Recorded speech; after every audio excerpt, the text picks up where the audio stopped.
blancas palomas, pardas agudillas, gallardos francolines, codornices cautas, perdices rojas, tibios gansos, diminutos polícromos jilgueros, opacas filomenas, tintas prognes, pomposos gallos, tórtolas menudas, cerezas, guindas, moras, higos, peras, madroños de un subido carmesí, albaricoques, priscos y velludos melocotones, rosas y peonías, hiedras, laureles, zarzas y jazmines, oscuros barcos en la mar oscura, sobre la mar mural tras de los vidrios, un mirador galante, un peinador para la reina.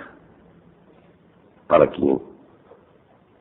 El viento entra, sale, se va, vuelve, te toca, te hace volver el rostro. Tejas, patios, huertos conclusos, un arroyo, un río.